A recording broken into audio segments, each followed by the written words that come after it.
Good morning.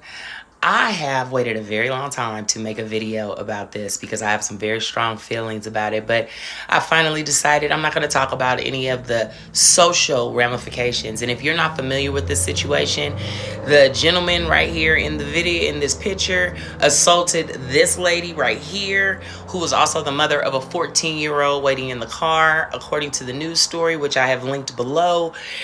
She texted her son to come in. He witnessed this man assaulting his mother and shot him. The man died, and there were charges filed against the mother and the son. Charges have recently been dropped.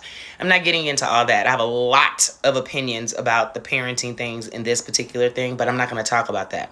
What I am going to talk about is education. So this message is for anyone, not parents, not students, not teachers. This is for anyone who is alive on this planet Earth. In education right now, kids are extremely violent. And I told you a couple of months ago that what you're going to start seeing is people repealing things like restorative justice. And again, I'm not a fan either way with restorative justice, but it is a strategy that helps kids deal with the ramifications of their behavior. However, because people are so upset about the violence that is happening in schools, what is happening now is people are standing up and saying those kids got to go. And that's what I want to talk about, because this man right here is the adult face of those kids. Every single time you see a kid that assaults someone, and assault of adults by students is astronomical right now. I live in Las Vegas. Clark County School District is probably number one of student adults, meaning even last year, or I believe the year before that, there was a teacher who was actually sexually assaulted by a 15-year-old. You can Google that out here in Clark County. These kids are violent. Many of them spent the whole pandemic at home with abusers. That's why we educators were looking for the kids. Some of you thought we were looking for them because we wanted the money, but those of us who love kids know that kids are at home. When Johnny gets to school at 6:30 and the bell only rings at 7:30 and the gate doesn't open until 7, Johnny doesn't want to be in that house because there's bad things happening there. But Johnny was stuck there for almost 2 years. So when you look at this man, I want you to think about the kid who assaults a teacher. And when you say kick him out, this is where he is.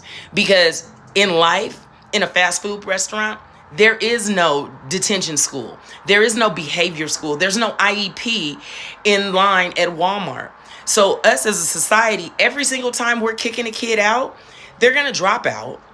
And this is what they get. They never learn coping skills. They never learn how to function in society, and they still are our problem. It is a better idea to address these problems with kids. And if we're on kids, now we have a 14-year-old who has taken a life. Yeah, we can go about the lawsuits and his mom's going to sue and all these things, but is anybody thinking about this 14-year-old? How can he go to the 9th grade and sit in an English class talking about subject and verb agreement when he has taken a life? Society, we have got to address these things that are happening. They're not going away. And it doesn't matter what we do with these kids and how we exclude them and push them to the side while they're in school because we don't want them around our school.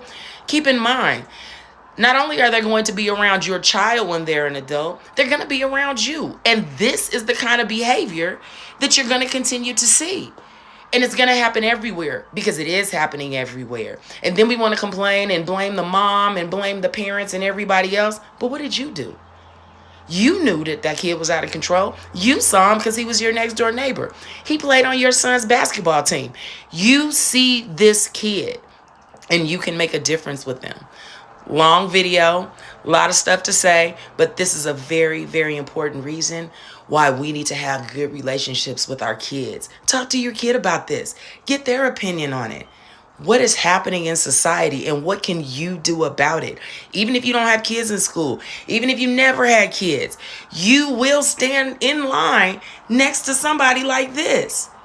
And what could you have done to stop it? Tune in next time. We are definitely going to start talking about back to school because there's some things we need to do to get ready. Take care, y'all. Have a